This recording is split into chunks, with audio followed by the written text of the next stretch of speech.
여러분 만나서 반갑습니다. 고려대학교 정치외교학과장 주영민입니다. 정치외교학이란 게 도대체 뭘까? 그 다음에 이거를 왜 굳이 고려대학교에 와서 공부하는 게 더 좋을까? 그 다음에 우리 과에 오면은 어떤 선생님들한테 어떠한 내용을 배울 수 있을까? 그 다음 네 번째로 수업 이외에 우리 과에 오면은 어떤 학교 생활을 하게 될까? 그리고 졸업 후에 여러분이 가는 진로들은 어떤 것이 있을까? 등 정도를 한 40분 정도 얘기하겠습니다. 첫 번째, 정치학, 정치외교학과. 여러분이 나중에 누군가가 너 어디 갈래? 그럼 저 정외과 갈래요. 그러면은 제일 많이 들을 질문을 제가 먼저 알려드릴게요. 거기 왜 가? 너 정치하려고? 야, 그거 쓸데없는 인간들이 하는 거야. 그런 데를 뭐하러 가? 그런데 여러분, 정외과 졸업했다고 정치인이 꼭 되는 건 아닙니다. 물론 우리과 출신의 유명한 정치인들이 굉장히 많아요. 그렇지만 정외과는 그거 말고도 굉장히 많은 진로를 향해 나갑니다. 그러면 정치학이란 게 도대체 뭘까? 정치학을 연구하는 사람들은, 정치외교학을 연구하는 사람들은 세상을 바라볼 때, 그러니까 뭐 나라와 나라 사이의 관계, 나라와 개인의 관계, 집단과 집단의 관계, 집단과 개인의 관계, 아니면 개인과 개인의 관계, 이 모든 현상을 이해하는 데 있어서 가장 중요한 개념이 권력이라는 겁니다. 권력, 힘, 아니면 파워. 권력하면 정부가 떠오를 거고 힘하면 힘센 남자가 떠오를 거고, 그러니까 좀 중립적인 개념으로 파워를 씁시다. 파워. 정치학은 이 세상을 이해하는 데 있어서 가장 중요한 게 파워라고 이해하는 겁니다. 경제학은 그걸 돈이라고 생각하겠죠. 정치학은 그게 파워라고 생각하는 사람들이에요. 그러면 정치학의 가장 핵심 개념이 결국은 파워, 권력이라는 건데, 권력이란 게 뭘까? 파워가 뭘까? 힘이 뭘까? 늘 쓰는 말인데 여러분 권력이 뭐예요? 저한테 설명해 주세요 하면 생각보다 쉽지 않아요, 그게. 그래서 도대체 그럼 권력, 우리한테는 제일 중요한 개념이 권력인데 권력이 뭘까? 라고 정치학자들이 굉장히 많은 연구를 했어요. 그래서 초창기에는 정치학자들이 권력을 어떻게 이해했냐면은, 만약에 어떤 두 행위자가 있다고 칩시다. 뭐 그게 국가일 수도 있고 집단일 수도 있고 개인일 수도 있겠죠. 행위자 A, B라고 쳐요. B의 의사에 반대로 A가 원하는 거를 B로 하게끔 하게 할 수 있다면, 그러면 A와 B 사이에는 권력 관계가 형성이 된다. 그렇게 생각을 했습니다. 정치학자들은. 그게 권력이에요, 우리가 이해하는.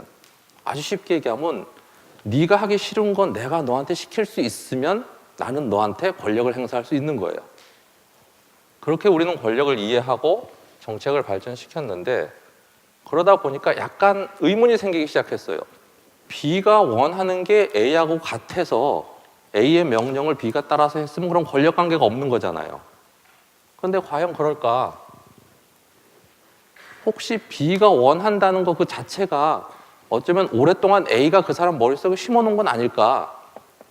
그렇다면 그거는 보이지 않는 권력 관계가 여전히 존재하는 거죠. B가 A하고 같은 의견으로 행동을 하더라도. 그래서 결국 요즘 우리가 이해하는 권력 아니면 파워라는 거는 B의 의사와 상관없이, 그러니까 네가 좋든 싫든 I don't care. 난 상관없어. 무조건 난 내가 원하는 거를 너로 하게끔 하게 할 수 있어. 그러면 우리는 그거를 권력 관계가 형성이 되어 있다고 생각합니다. 그리고 우리는 이거를, 사회를 이해하는데, 아니면 전 세계에 일어나는 모든 일을 이해하는데 가장 중요한 개념이라고 믿는 사람들이에요.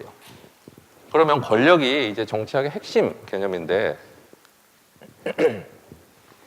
이 권력이라는 건 구체적으로 어떻게 작동을 할까? 다르게 얘기하면 어떻게 A가 B로 하여금 A가 원하는 거를 하게 만들 수 있을까? 크게 세 가지 유형이 있다고 우리는 생각합니다. 하나는 강제적인 권력, 둘, 보상적 권력, 셋, 규범적 권력. 간단히 한번 살펴볼게요. 강제적인 권력, 영어로는 coercive power라고 해요. 강제적인 물리력을 행사하는 권력입니다. 예를 들어서 야, 너 이거 해. 안 하면 죽어, 이런 거죠. 이대로 하세요. 하지 않으면 감옥에 가십니다. 이런 거죠. 여러분이 어두운 밤 길을 걷는데 복면강도가 나타나서 서슬퍼런 칼을 들이대고 야, 지갑 내놔 라고 얘기하면 당연히 줘야죠, 지갑. 왜? 그 순간 강도와 여러분 사이에는 강제적인 권력 관계가 형성이 되었기 때문입니다. 자, 강제적인 권력은 이거 말고도 아주 우리 일상생활에 많아요. 아빠 말 들어야지. 왜? 때린다. 예, 이런 거죠. 강제적인 권력을 가장 그 높은 최고 수준, 매크로 레벨로 끌어올렸을 때 그게 가장 잘 나타나는 예가 국가입니다. 그래서 막스 베버라는 굉장히 훌륭한 학자가 있는데, 막스 베버는 우리가 국가를 어떻게 이해할까라고 오래 고민을 했어요. 여러분, 국가하면 별게 머릿속에 다 떠오를 거예요. 근데 그중에 가장 중요한 게 뭘까라는 질문을 던지고 그거에 대한 얻은 답이 막스 베버는 뭐였냐면은, 국가라는 거는 그 특정한 영토 안에서 폭력을 합법적으로 쓸 수 있는 유일한 액터다라고 했어요. 국가 이외의 그 어떤 행위자도 개인이건 집단이건 폭력을 사용하는 순간 불법이 되고 처벌을 받습니다. 하지만 국가는 예외예요. 그래서 국가의 가장 큰 특징이 뭐냐라고 했었을 때 합법적인 폭력을 가진 유일한 집단이다라고 막스 베버는 정의했습니다. 그걸 이제 우리가 공권력이라고 부르죠. 그래서 이 강제적인 권력의 대표적인 예는 국가가 여기 해당이 됩니다. 두 번째, 이제 보상적인 권력. 이건 어떤 물질적인 보상을 주고 내가 원하는 행동을 하게끔 만드는 거예요. 이거 해. 싫은데 이거 줄게. 오케이. 이겁니다. 이것도 얘가 아주 많죠. 아들아, 공부 열심히 해라. 싫어요. 너 이번에 반에서 1등 해오면은 핸드폰 새 걸로 바꿔줄게. 오케이. 이겁니다. 네가 원하는 걸 줌으로써 내가 원하는 걸 네가 하게끔 만드는. 예를 들어서 직업이라는 거. 그 직업이라는 거 잘 생각해 보면 그 직업을 가진 사람이 왜 1년에 딱 2주 휴가를 제외한 그 모든 날, 심지어 주말에도 나가서 9시부터 6시까지, 아니면 야근도 많죠, 요즘은. 그걸 하는 이유는 보상적 권력 관계가 형성이 됐기 때문입니다. 그 대가로 너한테 뭐를 줘요? 월급을 줍니다. 그래서 이 보상적인 권력을 아까 그 국가처럼 매크로 레벨로 끌어올리면 그거가 우리는 경제라고 보는 거예요. 마지막으로 이제 규범적인 권력인데, 규범적인 권력이 아까 맨 처음에 얘기했던 우리가 권력을 비의 의사에 반해서라고 얘기했다가 비의 의사에 상관없이로 바뀌게 된 계기가 바로 이 규범적인 권력을 우리가 생각하게 되면서부터입니다. 뭐냐면 이런 거죠. A하고 B 사이에서 어떠한 방법을 통해서든 B가 생각하는 방식이 A와 비슷하게만 만들 수 있다면, 그러면 굳이 A가 막 총칼을 들이대고 돈을 주고 하지 않아도 B가 알아서 A가 원하는 대로 해주겠죠.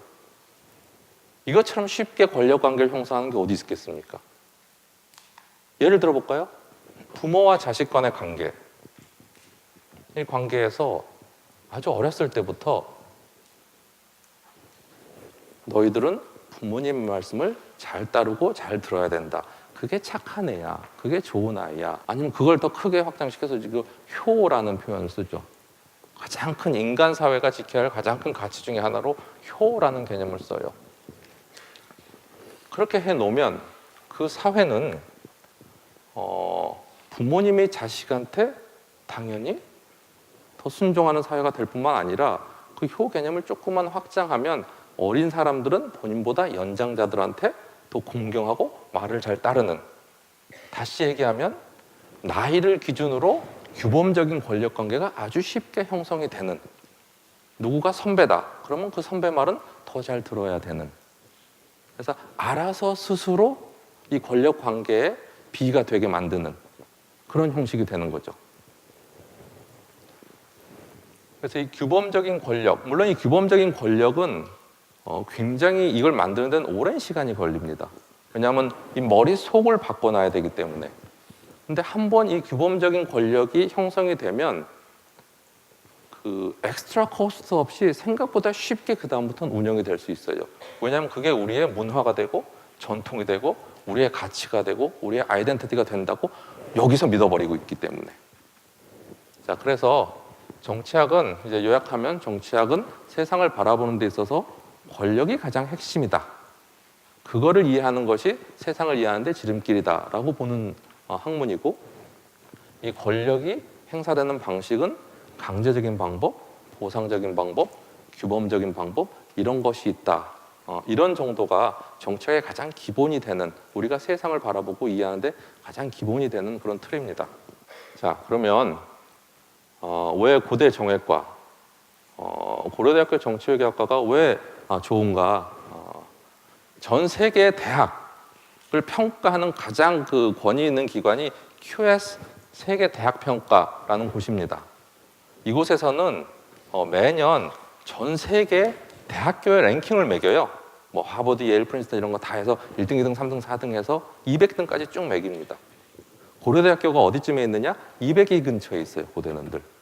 그러니까 전 세계에서 한 200위권에 해당되는 학교입니다. 그리고 QS에서는 각 학과, 각 전공별로도 랭킹을 발표합니다. 그러면 고려대학교는 200위권에 있는데 고려대학교 정치외교학과는 어디에 있느냐? 42, 47, 42, 40에서 50 사이에 있습니다. 고대 정외과는. 참고로 이건 우리나라에서 정치외교학과에서는 우리가 탑이에요.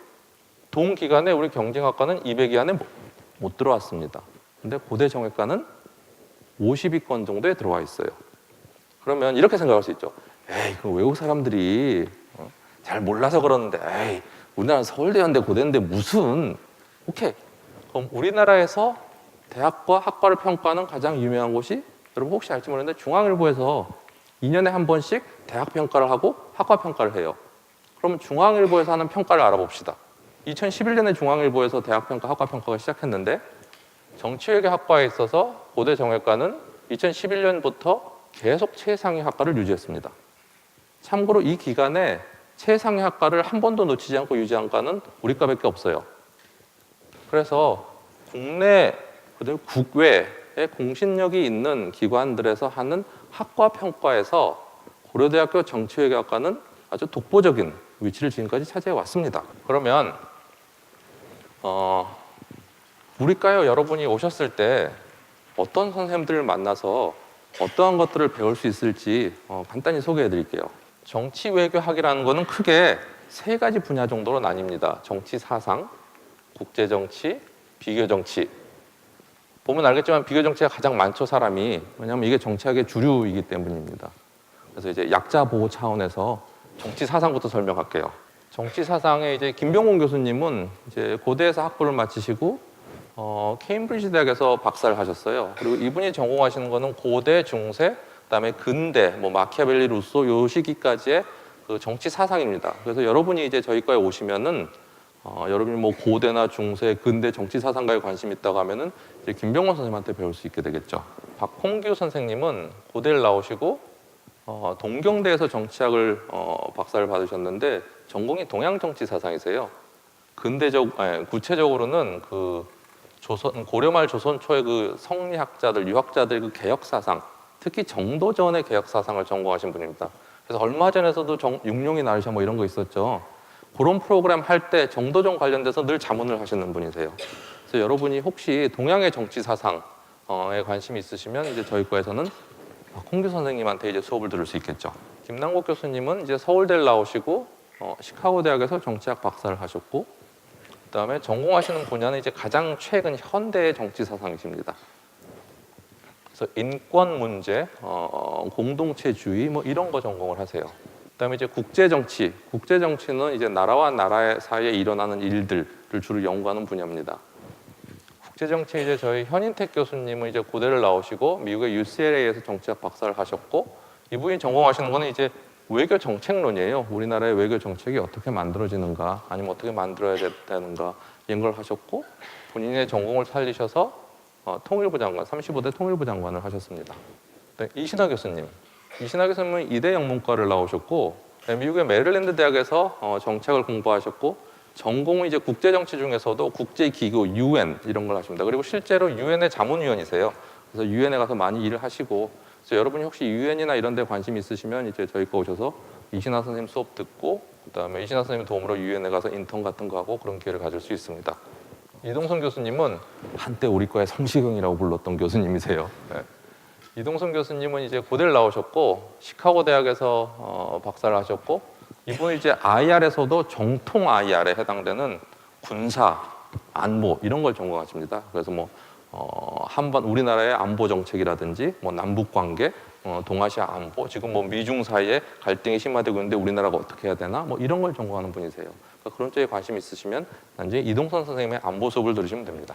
이용호 선생님은 이제 미국의 캔사스 대학에서 학부를 마치시고 USC에서 박사를 하셨습니다. 그리고 이용호 선생님이 전공하시는 거는 국제 정치 경제 중에서 지역 통합, 지역 경제, 그래서 여러분 뭐 TPP 뭐 이런 표현 많이 들어보셨죠? 그런 걸 전공하는 분이세요. 김동 교수님은 고대를 나오셨고 아이오와 대학에서 정치학 박사를 하셨고 이분도 국제 정치 경제를 전공하시는데 그 중에서도 그 금융 쪽을 하십니다. 그래서 뭐 여러분 IMF, 월드뱅크 이런 표현 들어보셨죠? 이제 그런 거에 관심이 있으시면 김동훈 선생님한테 수업을 들으시면 돼요. 다음 국제 마지막 선생님, 가장 막내 선생님이 이제 김헌준 교수님. 김헌준 교수님은 서울대를 나오셨고 미국의 미네소타 대학에서 정치학 박사를 하셨고 그리프스 대학에서 교수하고 있는데 저희가 이제 스카우트 해온 분인데 김헌준 선생님이 이제 국제 윤리, 인권 이런 거에 대해서 공부하고 계십니다. 자, 다음으로 비교 정치. 비교 정치는 이렇게 한마디로 짧은 시간에 여러분한테 설명드리기가 어려워요. 정치 사상이나 국제 정치처럼 쉽게 설명하기가 어렵습니다. 그래서 그냥 가장 좋게 생각할 수 있는 게 정치학이라는 걸 동그라미를 크게 치면 그중에서 조그만 한 덩어리 띄어서 정치 사상, 좀 더 큰 덩어리 하나 띄어서 국제 정치, 나머지는 다 비교 정치입니다. 그래서 비교 정치가 정치학의 한 70% 정도에 해당이 돼요.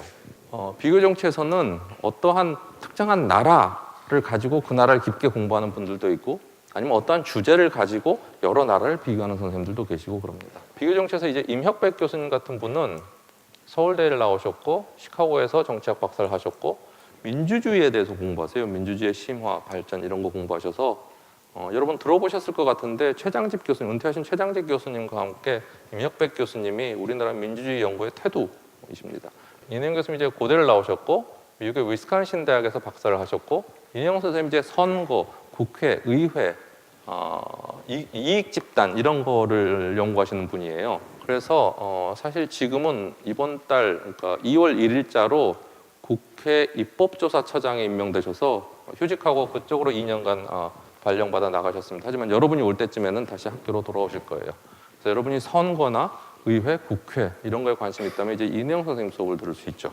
권영윤 교수님은 이제 고대에서 학부를 하시고 코넬에서 정치학 박사를 하셨고 미국의 텍사스 A&M에서 교수하고 계신데 저희가 스카우트해 왔습니다. 권영윤 교수님은 정치 경제라는 분야에서 특히 이제 경제적인 불평등이 정치적으로 어떤 영향을 미치나 이런 걸 연구하시고 그걸 해결하는 방법으로서 복지국가론 이런 걸 연구하는 분이세요. 그래서 요즘 여러분 많이 그 얘기되죠. 뭐 경제민주화 이런 거 얘기가 많이 되죠. 그런 거에 관심이 있으시면 이제 권혁영 선생님 수업을 들으시면 됩니다. 저는 연대 나와서 미국의 시카고에서 정치학을 했고 고대 오기 전에 드폴 대학의 교수로 있었습니다. 그리고 제가 공부하는 거는 이제 공산주의라는 거를 저는 특히 구소련의 멸망에 대해서 공산주의의 멸망에 대해서 저는 공부를 했어요. 제가 개인적으로 공부하면서 가장 큰 어려움은 제가 공부하는 나라들이 자꾸 없어져요. 그래서 이제 공산주의를 공부했고 이제 그거의 확장선상에서 권위주의, 독재 이런 거에 대해서 좀 공부하고 있습니다. 그다음에 이제 정주영 교수님은 이제 고대를 나오시고 미국의 스탠포드 대학에서 정치학 박사를 하셨고 저희가 모시기 전에 알바타 대학에서 교수하고 계신데 저희가 모셔왔고요.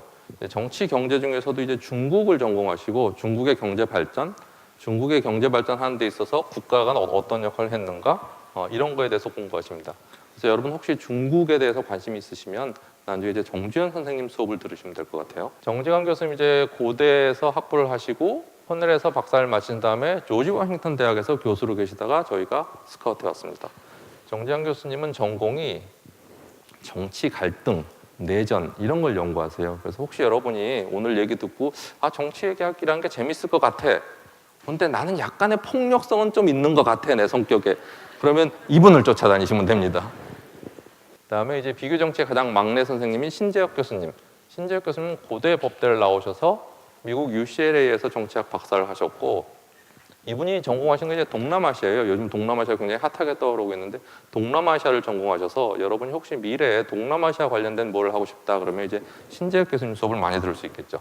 지금까지가 이제 저희 학과에 어떤 선생님들이 계시고 여러분들이 오면 어떤 선생님한테 어떤 내용을 배울 수 있다를 이제 간단히 설명드린 거고, 이제 다음은 수업이 아닌 그 이외의 그 학과 생활에 대해서 말씀드릴게요. 여름방학 때 이제 저희 학과에서는 학예 인턴십이란 거를 조직해서 운영합니다. 그래서 매년 학생들 신청하라고 그러면 보통 한 20명 전후로 신청하거든요. 학생들이 학예 인턴십을. 그래서 그 학생들이 본인이 원하는 분야를 적어내면 우리가 이제 저희가 가지고 있는 네트워크가 있으니까, 졸업생들 네트워크가 있으니까 그 네트워크를 통해서 그 기관에 이제 인턴 자리를 부탁하는 거죠. 보통 한 본인이 그러니까 기관과 본인이 협의해서 뭐 2주에서 3주 정도 인턴 생활을 할 수 있습니다. 본인이 그러니까 궁극적으로 가고 싶은 분야의 인턴 생활을 미리 해보는 게 도움이 되겠죠. 그다음에 이제 복수학위제는 예를 들어서 고대 정외과에서 3년 수업을 받고 와세다에서 2년을 받고 그럼 1년을 엑스트라로 더하는 거죠, 공부를.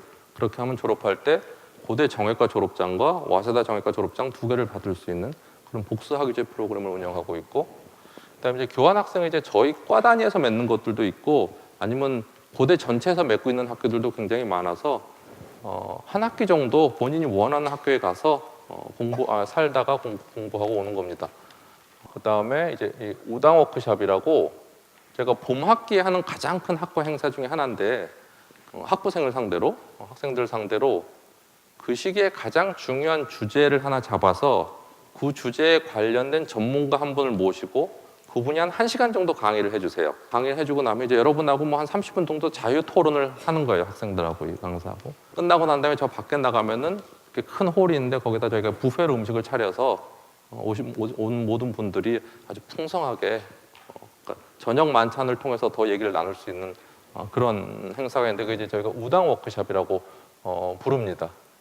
저희가 봄에 학생들하고 선생님들하고 그다음에 외부 강사님하고 같이 즐거운 시간을 갖는 그런 행사입니다. 그다음에 이제 차세대 리더십 프로그램이라는 거는 저희 학과에서 운영하는 방학 때 운영하는 장학 프로그램인데 기본적으로 어떠한 나라 하나를 보통 저희가 선정을 해서 그 나라에 관해서 저희가 방학 때 1주일에서 2주일 정도 사전 교육을 시킵니다. 그래서 사전 교육을 한 1주일에서 2주일 정도 받고 난 다음에 그 나라에 직접 가서 일주일 오전에 수업을 듣고 오후에는 그 나라의 그 뭐 여러 가지 그걸 돌아보고 그 나라를 알아가는 그런 프로그램입니다. 그다음에 모의국회 이거 안암민국 모의국회라고 해서 이게 저희과 학생들이 하는 건데 가을에 하는 행사인데 가을에 하는 저희과에서 하는 가장 큰 행사 중에 하나인데 이 학생들은 거의 1년 내내 3월부터 이거를 준비해서 한 6달 준비해서 9월에 이제 모의국회를 하는데 풍자국회죠. 풍자국회. 그러니까 우리 시대에 지금 이 시점에 가장 중요한 이슈가 뭔가를 학생들 스스로 선정을 해서 그걸 가지고 정책적으로 토의해보고 풍자를 곁들여서 해결책을 찾아보고 하는 과정이고 이건 순전히 학생들이 하는 거고 선생님들은 여기서 그냥 이렇게 가끔 밥 사주고 이런 거 말고는 특별히 선생님들이 하는 역할은 없습니다. 그다음에 프로젝트 고래. 그래서 고려대학교 할 때 고자에다가 그 올레자 사실은 몇 년 전에 고래 뭐 이런 거 있었죠. 거기서 따온 거예요 저희가. 그래서 이제 졸업생들을 저희가 부른다라고 해서 이제 요즘 특히 취업이 어렵고 하니까 이제 학생들한테 해줄 수 있는 그 도움 중에 하나가 학생들이 가고 싶어하는 분야에 있는 우리 졸업생들을 불러서 소규모 그룹을 만들어 줍니다 저희가. 그래서 졸업생 한 2명에 학생 한 7, 8명 그럼 한 10명 정도 한 팀을 만들어서 제가 식당을 예약해주고 거기 가서 음식 시켜 먹고 얘기 나눠라 라는 식으로 해서 같이 식사 나누면서 선배들한테 조언을 받고 하는 그런 행사고 이거는 매 학기 진행됩니다. 거의 매 학기 진행됩니다. 가을 야유회.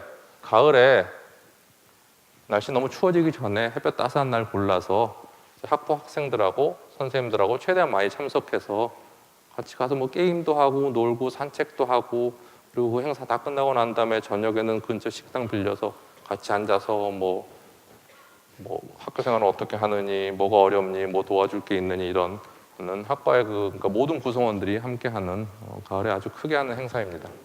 그럼 지금까지가 이제 여러분한테 우리 학과에 들어오면 어떠한 수업에서 무엇을 배울 거다를 간단히 설명해 드렸고, 그 다음에 그 이외에 학과에서 여가로 하는 활동들은 이런 것이 있다라고 설명을 드렸고, 그럼 이제 여러분이 우리한테 와서 수업을 듣고 공부하고 난 다음에 졸업해서 어떤 분야로 나갈까를 간단히 설명드리면, 참고로 저희 과는 최근 5년 동안 저희 졸업생들의 취업률이 70% 정도 됩니다.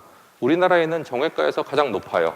그래서 아까 우리가 고대 정외과가 국내 국외 각 평가경에서 늘 1등을 차지해 왔다라고 설명을 드렸는데, 거기에서 제일 중요한 요소가 딱 2개 있는데, 하나는 교수님들의 연구 실적.